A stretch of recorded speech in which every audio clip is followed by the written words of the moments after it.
Hey everyone, welcome to Myopia Movies. If you're new to the show, this is the podcast where we revisit the movies of the past, see if they hold up, under the lens of, I'd say nostalgia, but generally cynicism. This week, we're plunging headfirst into the campy chaos of 1984's Ice Pirates. Space herpes, robot pirates, a desert dry water crisis, something completely unimaginable. The sci-fi comedy is equal parts swashbuckling adventure, 80s absurdity, it's all over the place. But does it hold up? Strap in, let's find out. Thank you for subscribing and liking. Thank you for getting what you get from us, because we appreciate it. And if you have not subscribed, rated, or reviewed, please do. Follow us pretty much everywhere. And, thanks.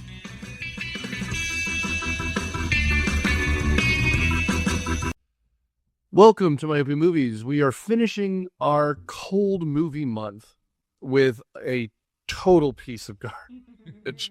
1984's Ice Pirates, a movie that forgets what it's about halfway through, and then turns out it was Earth all along. I'm your host, Nick Hoffman, Riffer on Cineprov, and we have Keiko. Atlanta author Matthew W. Quinn, and this movie was my idea. Matt's really proud of himself because we enjoyed the movie. Yeah, this is one of those ones that, first of all, we rarely do this, but I've been making an effort to do it more often, which is to watch movies together. It's fun. Yeah. For those of you who listen to us regularly, we did it with Bride of Chucky, right? And I mean, you could tell that if you listen to that episode, Keiko and I just had a lovely time. It's very unhinged. And so, and I think, Matt, you're on the episode too, right?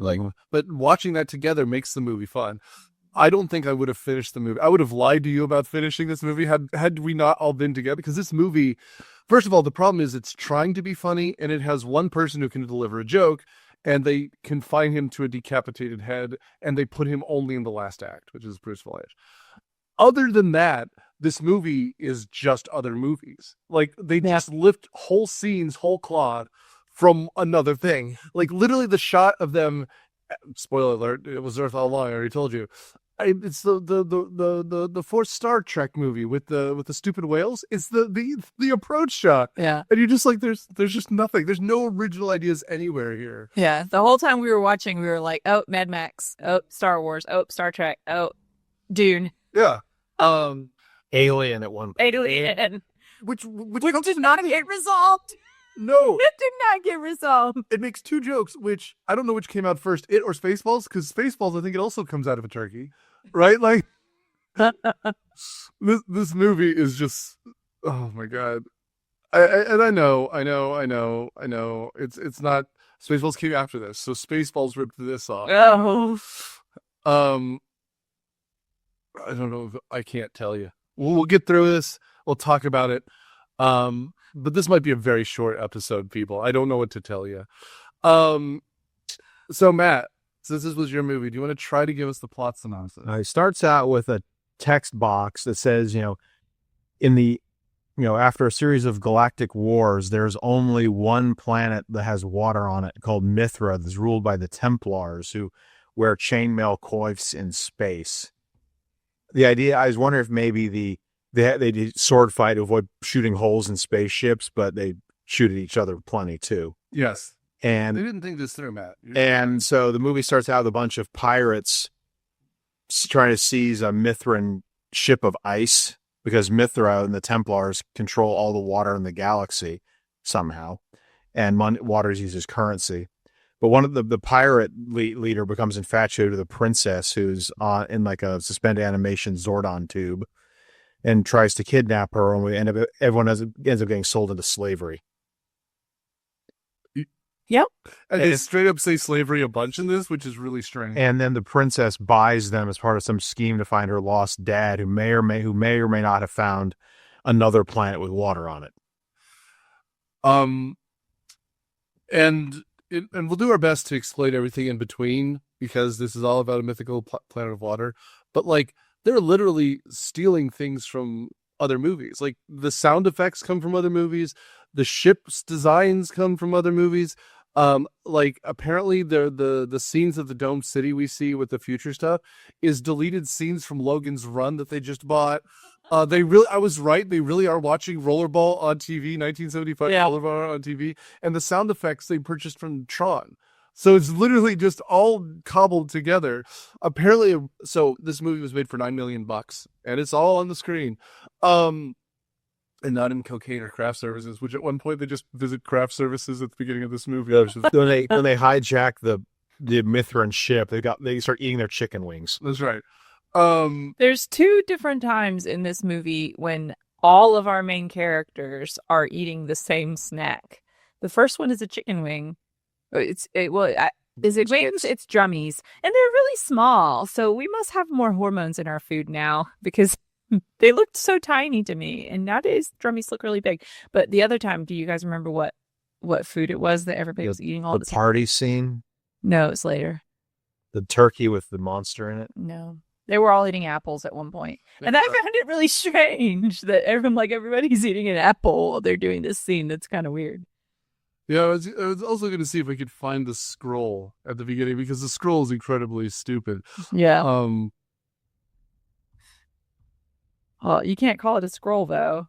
Matt called it a scroll too. Really, just it's a text box. If you want something, they couldn't afford to have it move. Or if you want something really terrible, go check out a previous episode, The Guyver, where they have a scroll and a voiceover. This is better than The Guyver. Or sorry, the Guyver is better than this, rather. The Guyver is much better than this. Yeah, this is basically someone decided to do a Rocky Horror Picture Show version of Star Wars. I didn't see The Guyver. Is it funny? The Guyver is one of these. It's fun to watch together. It's not trying to be funny most of the time. The problem, I mean, I don't want to say he ruins sci-fi. He saves sci-fi in a lot of ways. But Han Solo's like quirky lightness, his quips, kind of ruin sci-fi because not everyone's Harrison Ford, but they always now feel like they need a Harrison Ford. Yeah. So a lot of there are jokes in The Guyver, but they aren't well delivered, and that's kind of the problem. It's the world's most violent Power Rangers episode. Kind of, sort of. This also seems like that. Hey, Matt, why'd you pick this movie? Yeah. Why'd you? It seems to be in our ouvre, like 80s sci-fi schlock. I mean, that's definitely what this is. So let's kind of get into what Matt's talking about here because we need to survive this, and I don't know if we can. But the overall, I guess, thrust of this is that there's ice pirates, ? Like, in a world without water, which is never fully explained why people aren't literally dying or whatever, they rob these, like you said, the Mithrin ships, okay, and steal their ice, period. Ice pirates. Is right. That's it. That's all I think about. That's the only explanation. By the way, the ships that we see are the cheapest looking cardboard cutout models. It's just remarkable. But our early heist is of this Mithrin ship. They go into the hull of this massive ship, which is Bethlehem Steel, the same place where you get Terminators. It's used in everything. And again, Logan's Run and we were talking about how stuff looked familiar. So Nick was looking stuff up while we watched to see what some of these sets were from. They also have an obsession with wearing chainmail. The Mithrins all are dressed like the Knights Who Say Ni, and it looks awful. Well, they do call them Templars. But again, something we don't really understand is if this is supposed to be far, far away or not. Because Star Trek is based on Earth, and then they go out. So there's a lot of Earth references, Mr. Data, and we're explaining Gilbert and Sullivan. Like Tylenol. But Star Wars is very much a galaxy far, far away. Because which is this? Bruce Vilanch makes the Tylenol joke. Why call them the Templars? Unless they are literally the Knights Templar. It's real stupid. Because, again, they're called the Knights Templar because they have control of the Temple Mount. There's no temple here. There's no religion here. Except there's a monk. Yeah, there's like a space Catholic priest or something. But he's not. He's a monk who they don't kill because they're afraid God might be real. So these are not religious people. I'm about to go really deep with this. Oh, please. But that's what we need. I think that there really is not like a Templar. There's not a real, it's just something that they use to make everybody be afraid. I think this book, This is my theory. this is one of those people who read like Dan Brown all along. Like they think he's like super smart. Like This is 1984. Dan Brown was the thing. no, but what I mean is, well, the book he based Holy Butt, Blood, Holy Grail. that was Holy butt, holy grail. holy butt. Talking about that ass. Different movie. We got two gay stereotype characters in this. We'll get to them, I guess. We'll get there. Oh God. But they're like, the Templars must control everything, even in a galaxy far, far away. That's kind of the feeling I got from this. It's stupid city, but that's where we are. Anyway, so this early attempted ice heist is very strange. We have a handful of like, well, I mean, they're literally knights in armor running around with swords. And for some reason, he decides to go back and rescue this princess. And I keep saying he because I can't remember any of these damn characters' names. They're all terrible. Who's our main character? I don't remember his name. Scruffy dude. His name is Jason. Ponytail. Yeah, his name is Jason. Chad. And this other dude is black, and there's Ron Perlman there somewhere. And Anjelica Huston dressed like a dominatrix. Yeah. She's, I believe, supposed to be the captain of this ship, but she disappears for long chunks of. I thought Jason was Well, no, but she's always the one who's steering the damn thing. a helmsman. I guess. Her name is Mateys. Mm. Mary Crosby is Princess Karina. She's a looker. She's gorgeous, but like, he literally, Jason literally turns around because he's trying to stare at her boobers, right? Like, because he literally lifts up her dress and goes, "Hey, Jesus has been good to her." Yeah, he's disgusting. He's gross. That immediately makes him not our hero, by the way. If you open with sexual assault, he's not the hero of the movie. We also end up with John Matuszak, who's Killjoy. He's our big brawler. And as you said, Zeno, Ron Perlman, who's delightful in this. Yeah. I find Ron Perlman and Anjelica Huston actually quite delightful in this. They're a lot of fun. Who's the football player? John Matuszak. I like him the best. He's I would say fantastic. he has the Han Solo charisma to me. Yeah. I feel like he's got that. So for all you Gen Alpha people out there, he's got Riz. Yes. Thank you, Matt. All of our Gen Alpha fans. And by the way, his name, I will always get this wrong. I apologize. It has an S and a Z next to each other, so I believe it's Eastern European. John Matuszak. But he was in Goonies as well.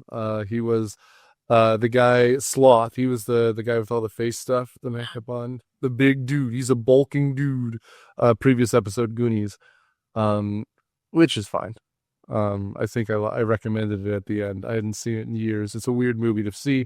No, I'll put it this way: Goonies, you do not need to see if you have not already seen it. If you saw it as a kid, it's fine. It's fun. It's a kid adventure. It's a kid power movie kind of thing. Yeah. Looking back, it's weird. They have a mentally challenged person chained up for a lot of the movie. You know, they're a bunch of mobsters. You expect them to be nice. Not in a kids movie, man. Previous episode, Kazam. We have Kazam. We have Shaq beating a bunch of guys to death. We do. Again, Mobsters can go hard for kids and kid movies. what was the one where Blank Check? We did Blank Check. Yeah, I was not it, but you guys did. Yeah, where a mobster runs over a kid's bike and he gives the kid like, "Look, I don't know how much a bike costs. Is it $1 million? Who knows? Here's a blank check, kid." And he ends up making the check for like $500,000, and hilarity ensues because, again, a kid would just be killed by the mafia, which, I mean, I don't think they'd have a problem with killing that kid. Anyway, so this movie continues to exist. Anyway, so they kidnap the princess after he gets his lucky loo, and there's an attempt to then, they steal the water, they steal the ice. The idea that this whole plan, God, this movie is falling through my fingers like sand at the beach. Like Tears in the Rain, previous episode. Also, like doing it in the rain. We'll in get his bedroom, Dude. like what happens in this. And you know what, our hero? He doesn't wrap it up because she's pregnant the next second, and then she gives birth the minute after that. Let's do the time warp again. Dude, in a scene that makes no sense. We'll get there. Because they go to Jupiter beyond the infinite and everyone gets super old all of a sudden. It's wibbly wobbly, timey-wimey stuff. Yeah. During the heist, the roguish captain, Roscoe, and a tough... that's wrong. Jason and his crew, including the roguish Roscoe, Michael D. Roberts, this black guy, and the tough Media, accidentally capture Princess Karina. No, they don't accidentally capture anyone. They kidnap her. This is not a good plot synopsis. They explicitly say they're gonna hold her for ransom. Right, because they want a chip in case something goes wrong, and it goes wrong immediately because they're playing what looks like Galaxian. Remember when the big enemy ship comes up and it's just a video game all of a sudden? Yeah. And they're boarded by a guy who looks like Victor from previous episode Underworld, dressed like a Time Lord from the 70s Doctor Who. Yeah. At which point they are captured and put into slavery. They say slavery. These like weird go-go outfits, and there's the ever-present threat of castration. Yeah, this is where Killjoy joins their plot. There's a huge, there's this big black guy named, the actor is Rockne Tarkington, who was in a bunch of blaxploitation films in the 70s. He's this huge guy who shows up again later in a bar in a different costume because they just hired him once and used him twice. But this is where you can tell that the movie falls apart. And is that when it happened? I thought it happened right when it started, but once you get a scroll like that, it's not read by a John Leguizamo who's been paid in weed, we're in trouble. But apparently this was supposed to be a $20 million budget, and then they cut it in half, and they only gave him $9 million. And so they went from being a high cost action epic to this. Time Bandits. Kinda, yeah. And like I said at the time, this is 1984. Wrath of Khan cost $11 million just 2 years before this, and you can, I guess, see where the $2 million went.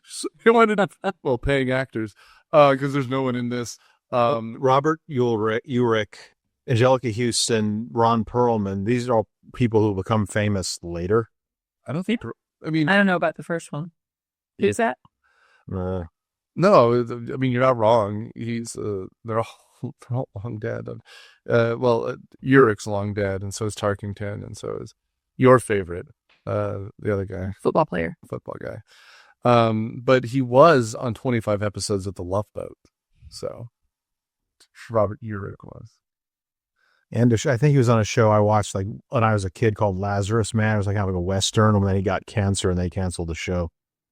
Lazarus Man, 1996, 22 episodes. Wow. Yeah, good for you. And then he died in 2002. There you go. That's a good pull. He started with someone named Wayne Gacy. Huh. Interesting. Yeah.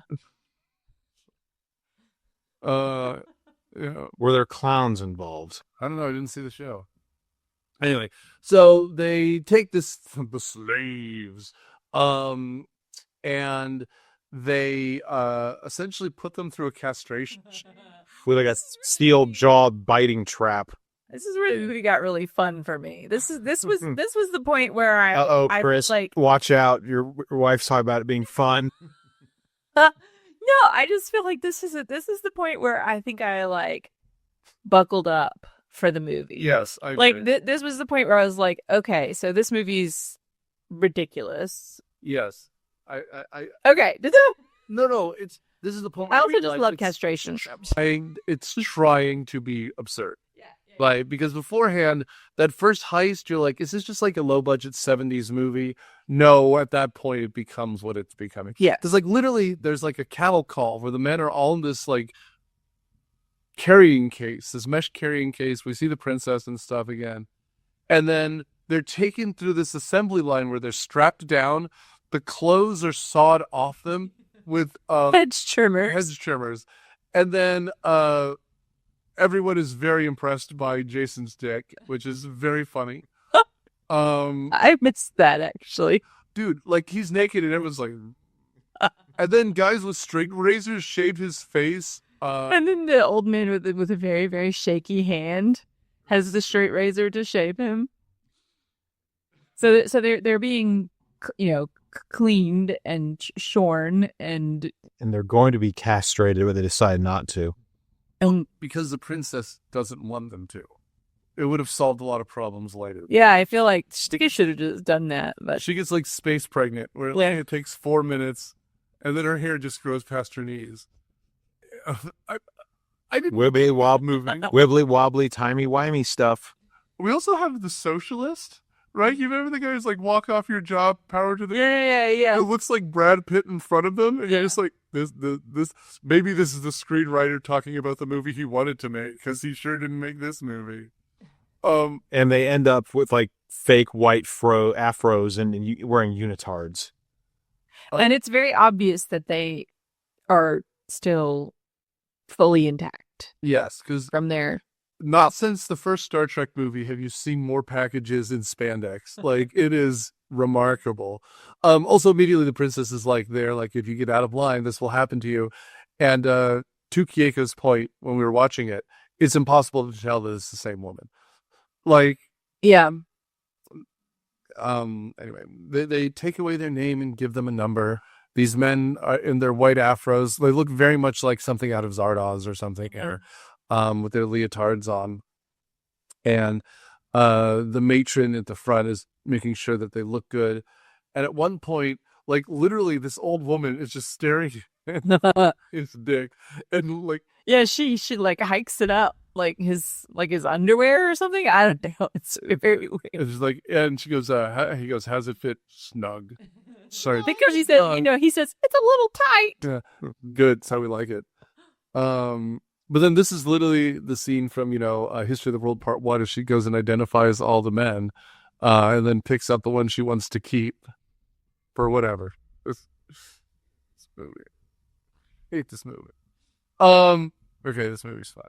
But this is literally maddening. At one point, I looked out at my watch and only 10 minutes had gone by, and we were like, I'm in a lot of trouble. I think we were in a time warp when we watched the movie, because it did seem to go by fast overall, but there were parts of it that seemed long.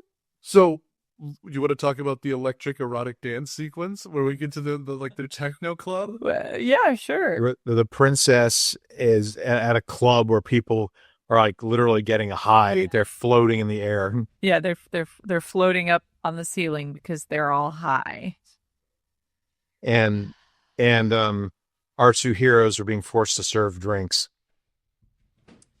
Yeah, and that's where I guess is this where they scope out the No, they haven't gotten away yet. No.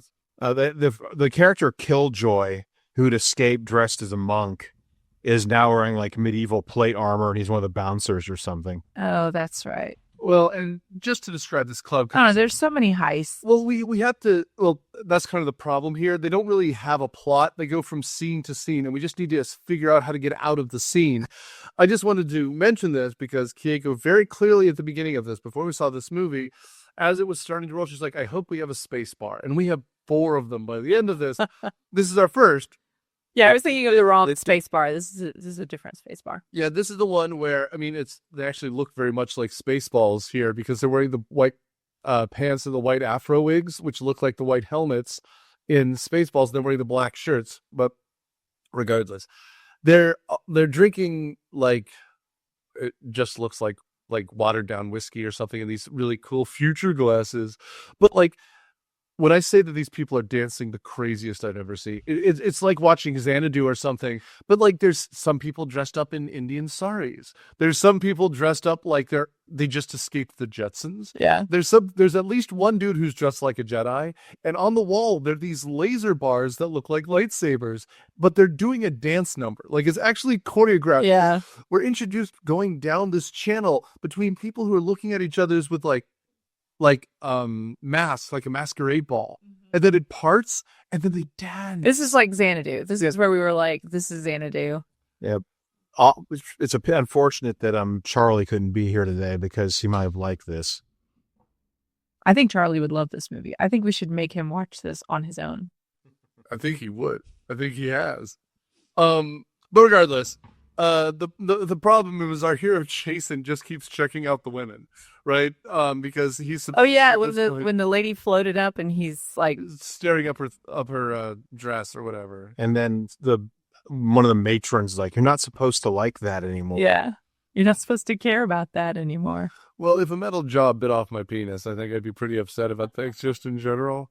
But anyway, we're not really told why at this point Karina escapes with them. I don't even understand fully at the end because in a second. But apparently it's all been planned, which sounds familiar, doesn't it? Okay, so just like the Joker, they've implanted a cell phone bomb in someone's stomach or whatever, and they escape here. But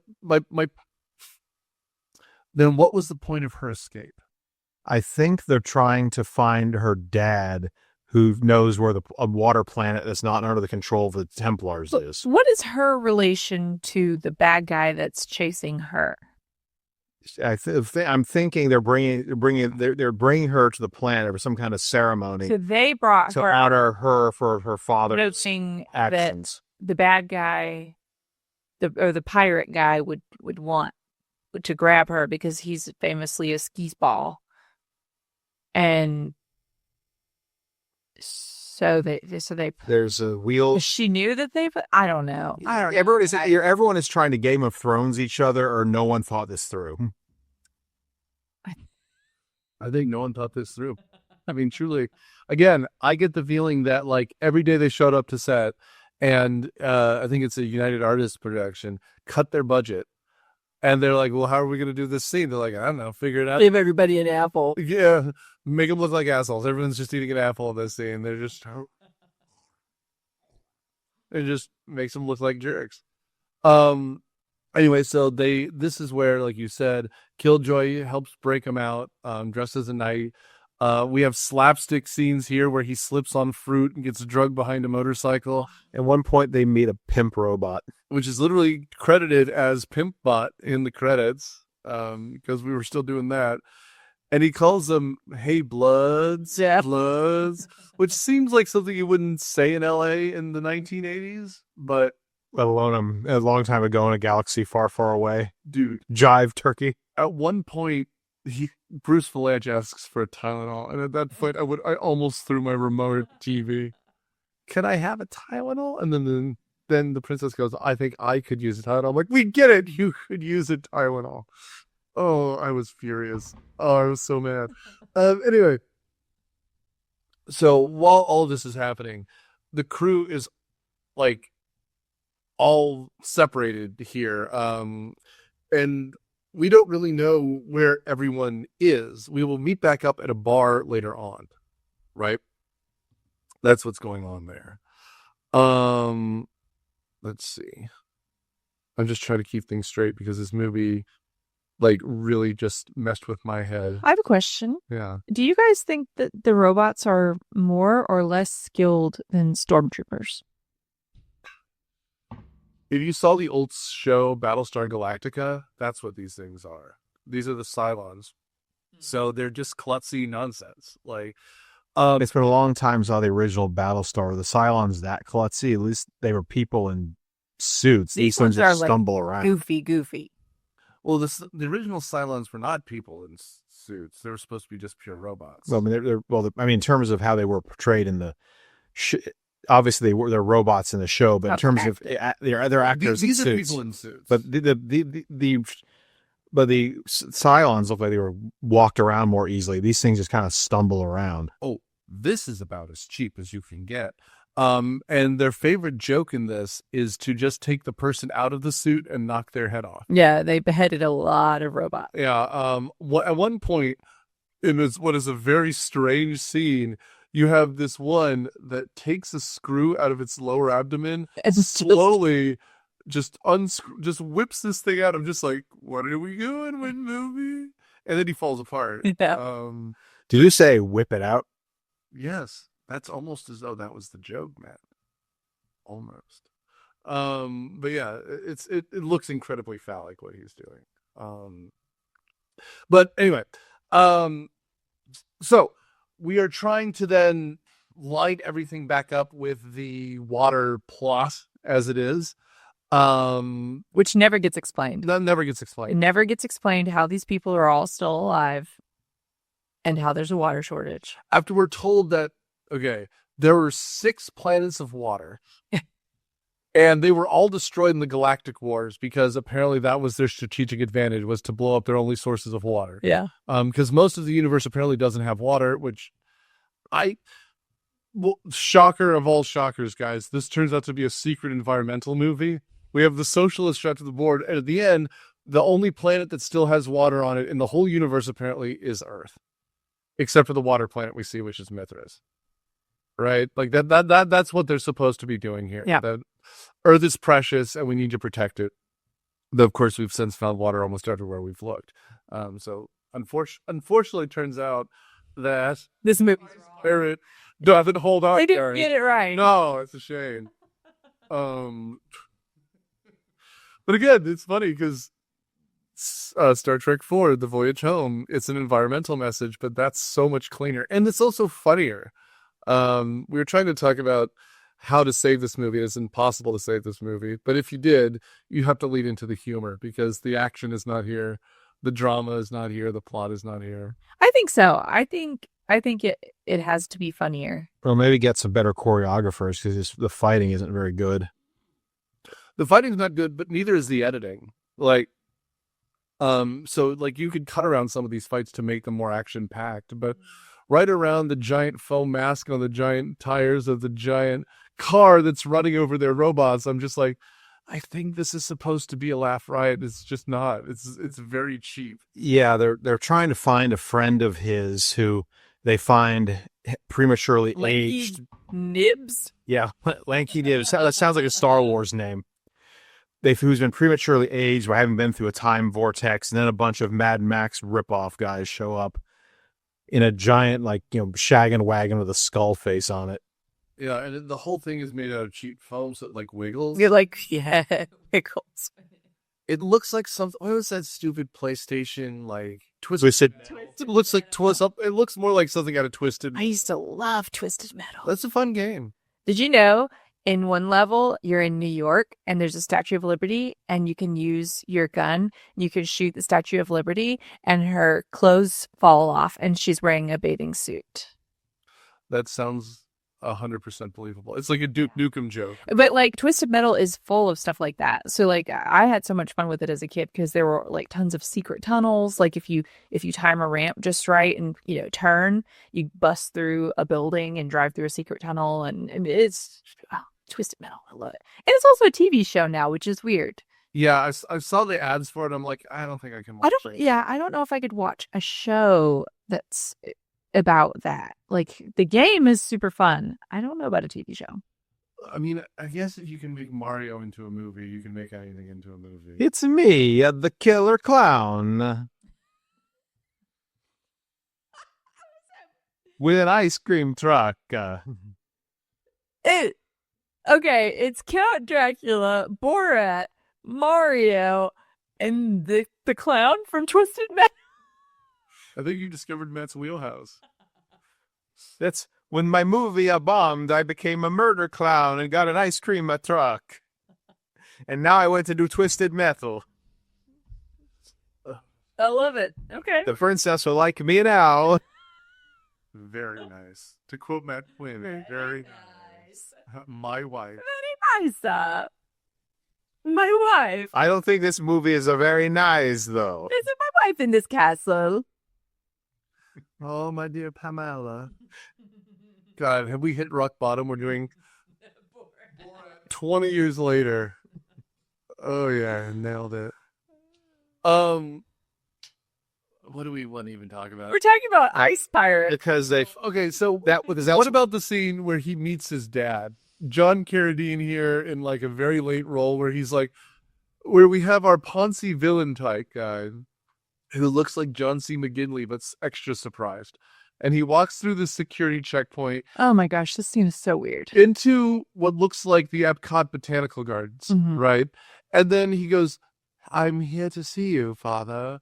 And this thing turns around. And by the way, the prop doesn't work right, and it kind of shudders, and then it turns around. It's like Which is dangerous. it's like one of those space camp things, like gravity simulation. Yeah, like one of those things that everybody's in-laws has in their storage room, like one of those. Inverted. Yeah, one of those little table things. Yeah. But this person, like, clearly, like, you can see with his hands that this person really does In have real life, is in trouble. some kind of medical thing going on. So that makes it kind of scary when that chair lurches. Like, Yeah, because it really does not move smoothly. And when you see who's in the chair, you're like, oh, God, they're going to kill him.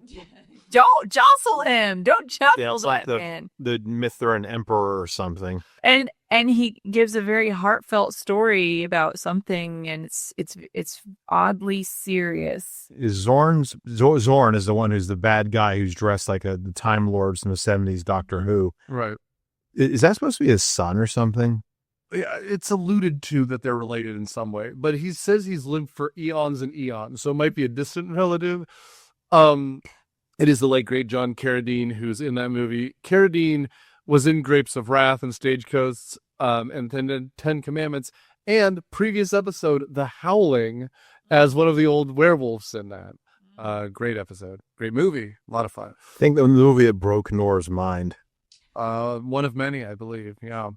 But here he is literally like Keiko said, like his fingers have like really bad rheumatoid arthritis, like they're rictus.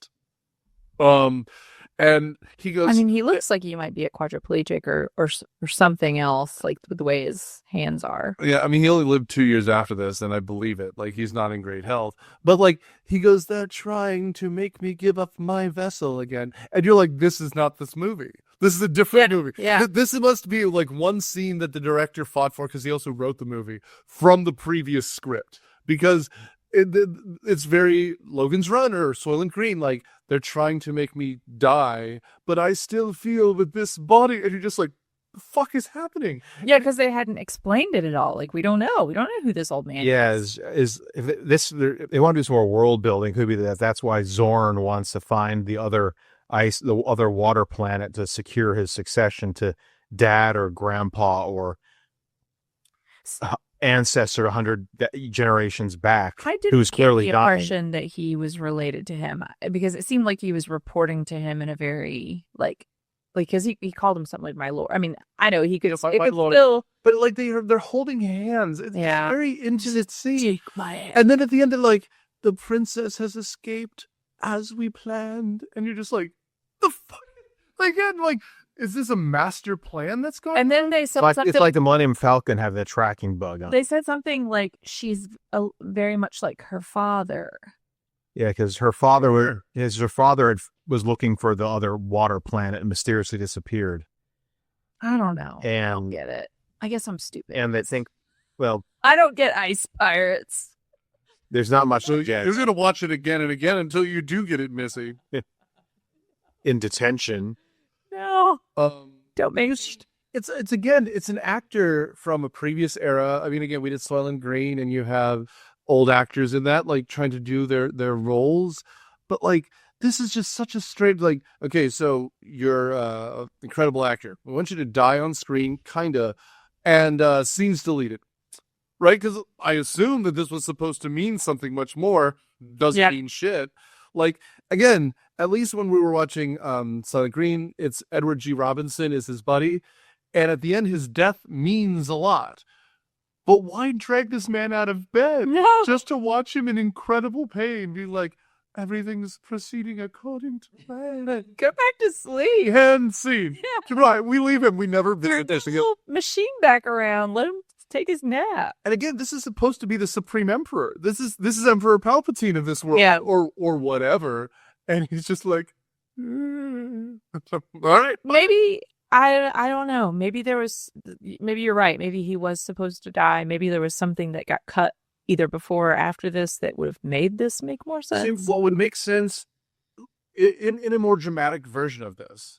Okay, Like a serious one, absolutely yes. in a more serious version It's like what was the one we watched where there was the guy who was trying to get the memories or something, medicine for his wife, and making her live again and again. And she was sick, and all the clones had something wrong with them, and they all got sick because she was sick, and like none of them lived. And we saw that the guy that owned, was it Arnold Schwarzenegger? 6 day. Was it that? So it's like that. It's exact. That's what I thought of. It's exactly that same thing. And in that movie, it works because you're like, oh, that's why he wants clones, is because his wife is sick or was sick and died, and he's trying to bring her back. Like, that makes sense. This, well, I mean, it's, or your classic Batman, Mr. Freeze. My wife is sick, and that's why I have to do what I do so I can try to save her life. Right? Yeah. But see, I wonder if originally the third act wasn't them all trying to like erase to this magical seventh planet, but their ship, our hero ship, is the only one that actually makes it, and everyone else dies. Right? That would be an excuse to bring back the Supreme Leader. Yeah. Right? They're going to colonize whatever the seventh planet is. It's Earth. Right? But we never get there. Scenes deleted Carradine turns out to be scenes deleted Carradine. But it's such a strange scene otherwise, because we immediately cut from it to space herpes. And the thing, I'm making a joke, but they literally call it the space herpes. Yeah. Like, the joke is that it's just one, so it's a herpes. Instead of herpes. It's a xenomorph chest burster ripoff. There's an egg on board, and it's never established how this egg gets there. It's just on the floor like someone dropped it. Well, it's logged in the manifest, so it was cargo. It was cargo that ended up in the middle of the floor. Yeah. Oh, why? Yeah. And we see it break out of this egg, and whoever was beneath it had a syringe full of KY jelly, because it just keeps going squirt, squirt, squirt, squirt, squirt, squirt. And the thing looks like, at first, a ringworm, and then eventually it looks like a bulldog, the slug, actually a bulldog. And it bites, I keep wanting to just say the black character because they never say his name. But they bites one of our heroes on the back while he's sleeping. And then they see it, and it runs away. The guy's name is Roscoe. It's Michael B. Roberts. It bites Jason as well. It does. So now they both have space herpes, I guess.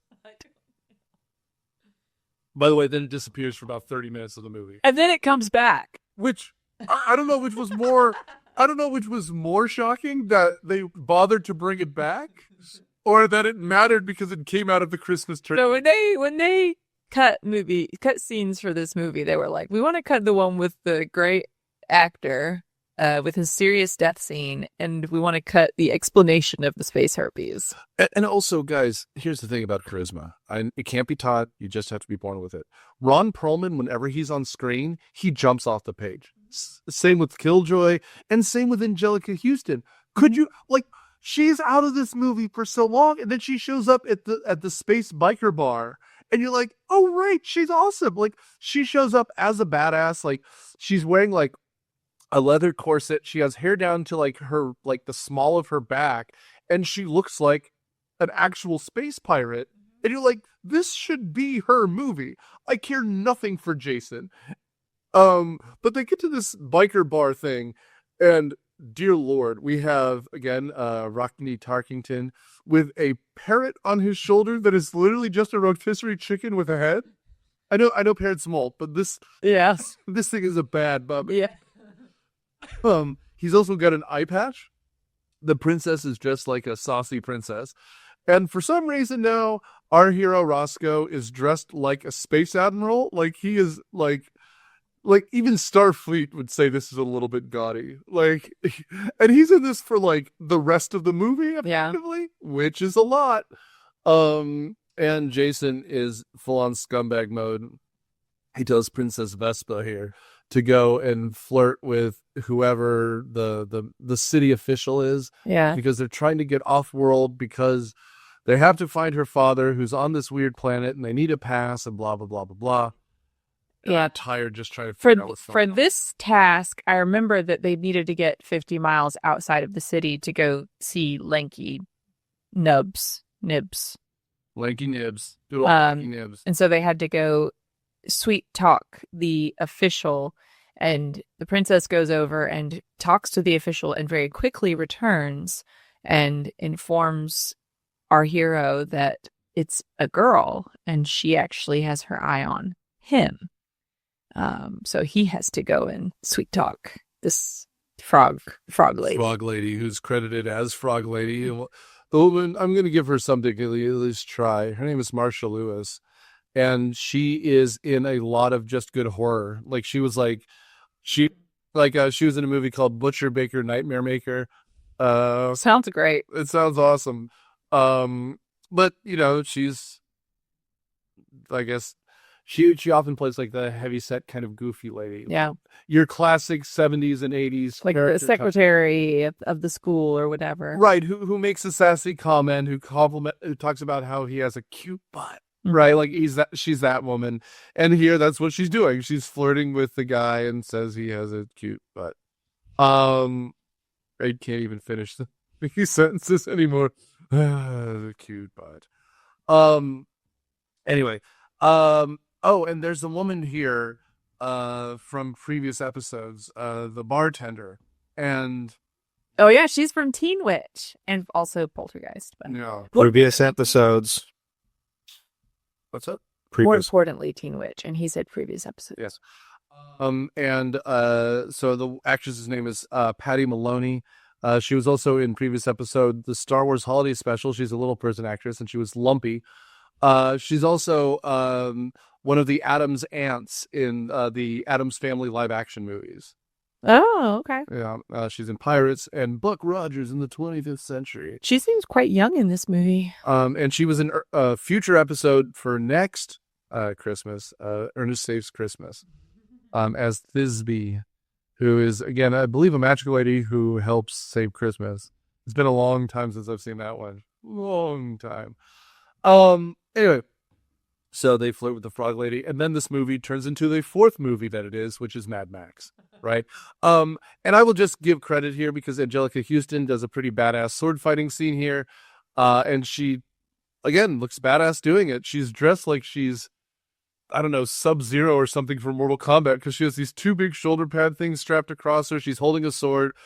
We get some like Gleep Glop aliens in this creepy bar, and then she cuts the dude's head off. Like it's awesome. You didn't apologize properly. And then she whips the guy across the face. By the way, I know we didn't talk about this and we're long past this scene, but you know you're in trouble when you're introduced to everyone walking through a bathroom while an alien's taking a shit. Oh yeah. A very long scene. A very long scene where they each say, take care of him, and they just pass it down the line. Yeah. It's a bad Spaceballs joke. Yeah. But it's so funny because one of my favorite movies has a very similar joke in it, but it's actually delivered, which is GoldenEye. We're introduced to Bond breaking into a bathroom, and the guy's like reading a newspaper on the toilet, and he lowers it and he goes, "Pardon me, I forgot to knock," and punches him in the face. But there's no consequence to the scene at all. When did that GoldenEye movie come out? GoldenEye came out in 95, so it saw this movie. That stole it from this. We can fix this scene. But we should mention here that in a scene, anyway, let's catch up. Frog Lady is driving them through the Mad Max world. Yeah. And she is literally croaking, literally grumbling, and she goes, "Can I ask you a question? What do you think of my..." You like my shirt. And the princess is like him being awkwardly hit with, and she's grabbing his inner thigh. And it's a lot. It's all a lot. But they're going to the place where his former crewman is. Because the former crewman is supposed to have information about the princess's dad. It's a place called Sweetwater, which is a desert. And I'm sure someone thought that was just hilarious.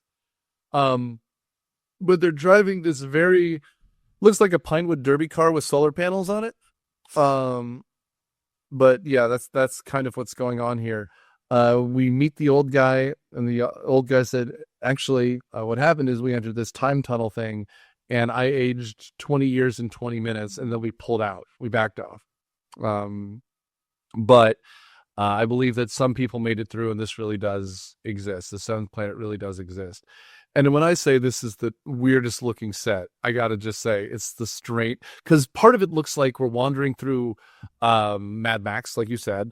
But there's also donkeys and animals. Like we're walking through a biblical epic because there's a desert scene. Yeah. But crappy tents and wicker. Yeah, and like junk around. And then it's like leftover junk from Star Wars. Yeah. Meanwhile, to disguise the princess, they've dressed her in rainbow hippie clothes, and he is literally just dressed like Mad Max with like the power gauntlets on and the leather vest thing, and like us. Every so often they remember he's a pirate, so he gets a saber sometimes.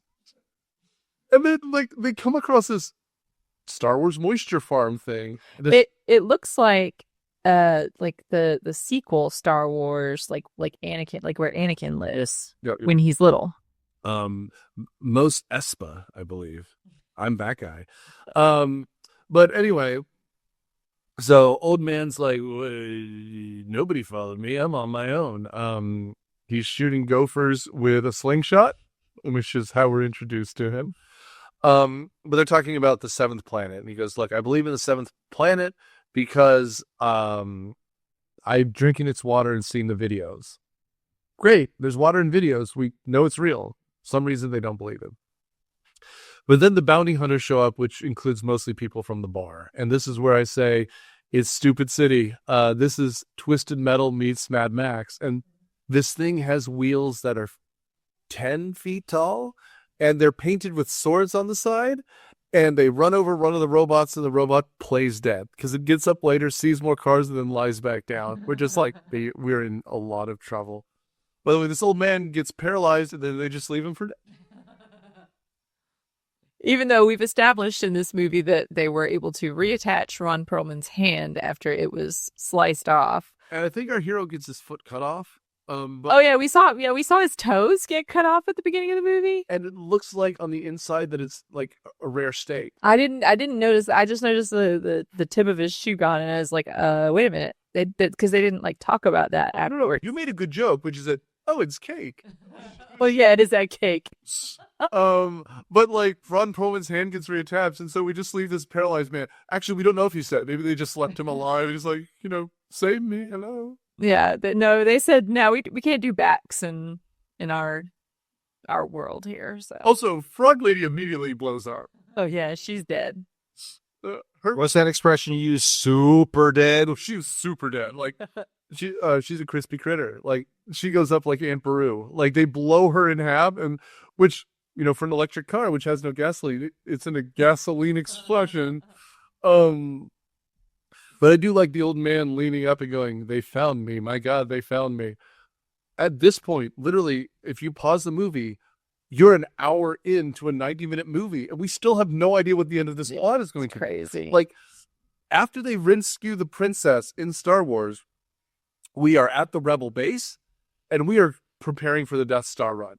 That movie is a tight 2 hours, and it never stops moving. At this point, this movie also never stops moving. I mean, it doesn't get anywhere because we're about to end up on the planet of women. This is Bruce Vilanch wearing a huge suit and a bunch of, I don't even know how to, it's Amazon. Amazon. Bikini Amazon women riding unicorns against a backdrop that's clearly a sheet. Dude, when I say I never noticed this stuff at the time, I paused it, and you can literally see ripples in the background because the sheet was not pulled taut. And I was like, we have a winner. We had a winner. Yeah, so they ride up on unicorns, as one does. And apparently the unicorns use their horns as weapons and break off one inside of a robot, which was a real surprise. A real shock. Yeah, it's sad. It was strange. It was interesting. Is it going to die, or does it grow back in this world? I imagine it's like a deer or an elk or something, and they lose them and they regrow them the next year. Okay. And they get taken before this character's name is Wendon, who, for a guy who surrounds himself with bikini babes, he sure sounds kind of gay. Like the Ponzi kind. Yes. Yeah. And his Amazon brigade is going to kill them, and they cut off his head, which is somehow still alive, and they spend the rest of the movie carrying it around. Well, because he's a robot. It turns out in this world, there's like a 50% chance that you're a robot, and it just kind of happens. They cut off his head. His head is just still talking because it's a prop robot, and then because the head is threatened, right?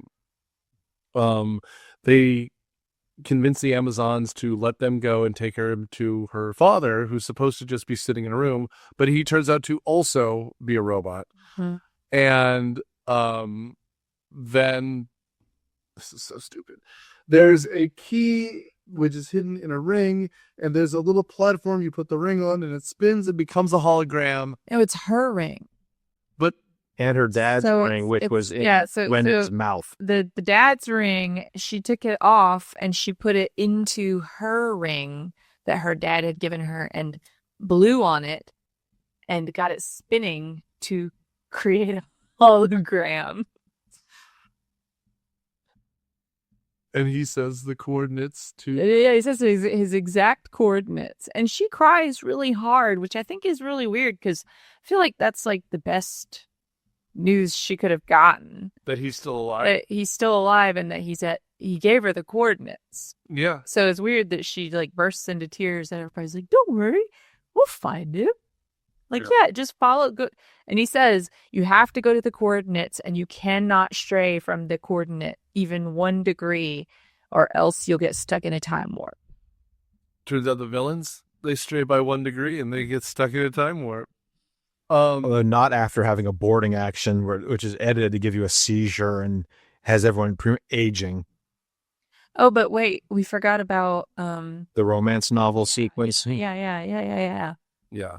So after, so he gets gussied up and I guess what's on his fancy shirt, which is a shirt without buttons that he ties right at the navel.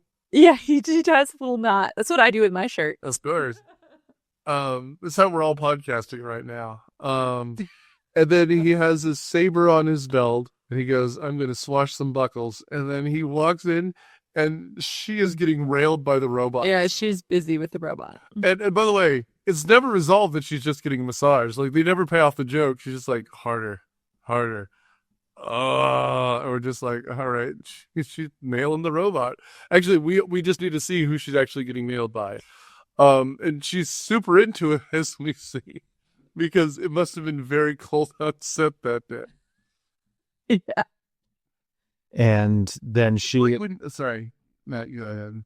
And then she and our hero, loosely defined, get it on in front of a hologram and starts raining on them. Which they planned because the whole point is he has a cassette tape, which is really just 2 pieces of plastic that they put into the machine because they know they're going to bone down. And that's what's playing in the video feed. Because it looks like they're in, like, it's like a padded, curved, like, couch, like you would see if this was a real sci-fi movie. It's the kind of thing they would go to, like, hypersleep. Yeah, like where they sleep. Yeah. But on the wall, like Soylent Green, it's showing beautiful scenery. Mm-hmm. Got like a holodeck, like a. And then it just they party down, and it becomes the romance novel cover as she pulls his shirt off of him. And then it starts raining massive amounts of water onto them, which is just supposed to be the point. Like, water's rare. What the hell's happening? And I know they have a hull full of water, but you wouldn't waste it on this to get your captain laid. Like, it's so strange. What I was going to say earlier is it reminds me of those scenes in Friends where they intentionally turned up the air conditioner for Jennifer Aniston. Like, the producer would do that to make the episodes more seductive. I didn't know that. Yeah, it's a weird show. So, I knew that she always was popping. Yeah. Yeah, no, it was. That show doesn't hold up as well as you'd hope. A lot of gay jokes, which is weird. No.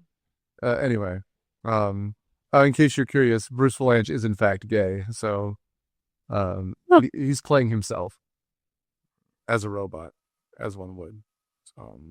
Nice gaydar, Matt. Yeah, good job. He has a good podcast now. I need to find it since I mentioned it, but and then them having sex is important because when they get caught in the time warp, heading to the water planet, she has a baby that grows like about 5 and then about 20, which is also funny because everybody else has aged like 50 years, but the kid has aged 5 years. Maybe because the kid was born in the time warp. he's less affected by the Yeah, time. they're turning it at old man versions of Robin Hood and his Moorish friend in the prison in Robin Hood Prince of Thieves and Robin Hood Men in Tights. Like they got beard, like giant afros and beards down to their waists. But like, when we say that it doesn't make sense, you just have to trust us because, like, It's so weird. the animation speeds up and then slows down, and then they're like, let's move really quick, and then It took us a minute to figure out that they were in the time warp, and then we figured it out, and then it was still weird. There's also a scene when he's introduced to the baby that I guess the baby like pees on him or something. and then he goes, well, I guess it's mine, whackity smackity do, like, and that's it. It's weird. It's weird. Yeah. Since I mentioned, I'll plug it. It's called The Oscars. What Were They Thinking? Bruce Vilanch is a comedy writer and wrote for 14 years on the Oscars. So if you watch the Oscars, I believe it was like from the late 90s until the mid 2000s, 2010s. He wrote the jokes specifically for people like Billy Crystal and that kind of thing. And so he was backstage and he tells a bunch of really good stories about what it was like to work at the Oscars. Mhm. So seems like something our audience would like. Not this movie per se, but what you'd like listening to Bruce Vilanch. So was he a comedian? He was a comedian who very quickly went to the writing side. And so, Okay. So and so like you probably have never seen him do stand up, but on the I Love the 90s and I Love the 80s, he was a talking head on a lot of those because he wrote for the shows and then they just put him in front of the camera, and he has a very distinct look. He's now an older man, but like he always has big hair and very loud glasses. So like they're thick orange rims or something like that. And he's wearing a novelty t-shirt. He's that guy. But you know, for years and years, that's what he did. Anyway, so they had their fight sequence going through time and space, getting older, and then it resolves with them suddenly being back to their original age, and they're back on the bridge of the ship. And we see the seventh planet, and it was Earth all along. Because I guess they made a monkey out of us. And I guess you made a monkey. Yes, you finally made a monkey. What you just? Someone should finish it. Keiko. She has no idea. I don't know what you're talking about. Finally made a monkey out of me. I was gonna guess the words that came next. What's that from? The Simpsons. Oh, They do a fake musical for Planet of the Apes. Yeah. But like, when I say this sequence is weird, it's undersped and then it's oversped. So it speeds up, then it slows down. And they have beards and they have longer beards. At one point, Roscoe has an afro so big it like takes out the whole frame. And then the son, who is just the hero in a different shirt, shows up and saves the day. And the now elderly Zorn breaks onto the bridge and goes, "I've always hated kids." yeah, and guys. And then dies. Which I guess matters. Don't know. But whatever. Turns out that their ship, the bad guy's ship, was 1 degree off, and they get stuck in the time loop forever. But our heroes end up back at Earth. Awesome. We also know that time passed because the donkey's full size now. Donkeys grew up. We were wondering because they brought the donkeys on the ship, and they were showing like the robot like taking care of them and the little piggies, and we were wondering like why they were there, but that was why they were there. In case they meet a dragon, they need a donkey. What would the donkey Shrek. do to the dragon, Matt? Unnatural things.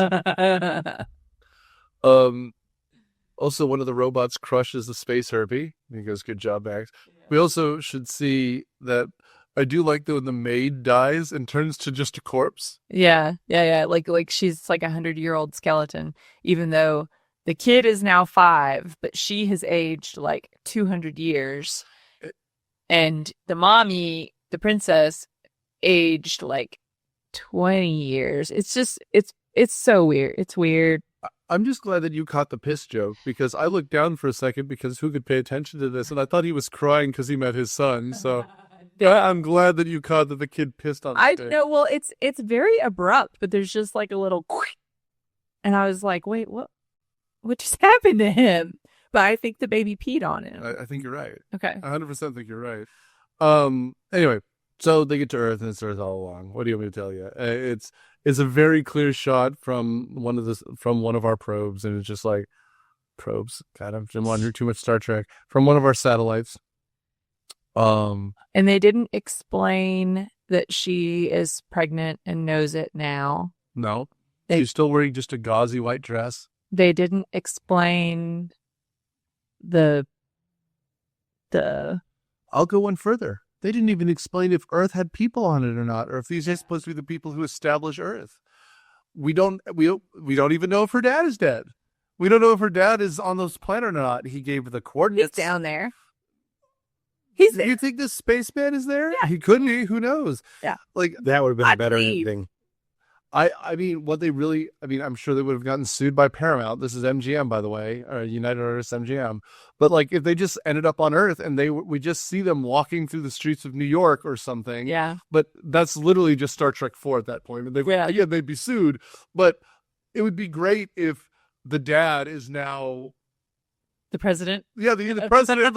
If you're gonna go Stupid City, why not just go full on Stupid City? Like they're in Earth's atmosphere, and the final shot is we're receiving radio transmissions, or we're receiving some sort of transmission on screen, and it's the president of Earth, and it's her dad. Yeah. Right? Yeah.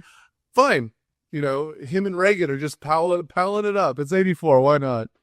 I've worked out how to communicate with the aliens, and here he is. I won't make President Reagan. I don't know, man. Like, this movie ends immediately, and then we're rolling through credits, and then scenes of how much fun these people had. It's a lot. It is a lot. It is a lot. It is a lot. So what are your thoughts, Keiko? Final thoughts? I thought this movie was way more fun than I anticipated. I'm actually sad that I didn't watch it as a kid, because I feel like if I had watched it as a kid, I would have like a rush of nostalgia from watching it. Like I think that would add something to it. Obviously, it's not for very, very young children, but I feel like, like an 8 or 9-year-old kid could watch this and some stuff would go over their head. But it's just that silly and weird, and I think a kid would appreciate it. So I liked it. It was a lot of fun. I think you should watch it, but only watch it with other living humans. Yeah, I would have turned it off. Matt? If you must watch it, Mystery Science Theater, that thing. Yeah, it's. I would agree. I'm not going to say anything new. I liked watching this with you two, and I think that's about as far as it would go, because it's really, it's rough. It is rough. Anyway, so next week, we are going to do a couple Valentine's movies, some loving movies, I guess. Your Look Who's Talking and How to Lose a Guy in 10 Days and Robin Hood, Prince of Thieves, and some romantic stuff. But we are rapidly approaching our 500th episode. So we're going to do something special for 500. And then we are going to queue up something. I don't usually go this far ahead in my previews, but the whole month of March, in honor of the Academy Awards, we're doing the worst of the previous year. Something new we're trying. We'll see how it works. But we will start with Megalopolis, which I think I'm the only one who has seen. Yeah. And I can tell you, it is something else. So thanks for doing all you do to listen to us. Thank you for sharing us wherever you share us. And bye, everyone. Myopia Movies is a podcast production of Dude Letter Podcasting and is produced by Nick Hoffman. It is edited by Nerd Trinette and Daniel Sudis and is hosted by Nick Hoffman, with production assistance by Matthew Quinn, Daniel Sudis, and Nerd Trinette. The theme song is Surf Shimmy by Kevin MacLeod from incomptech.com. Licensed under the Creative Commons by Attribution for License, Creative Commons /licenses by /4.0. Thanks.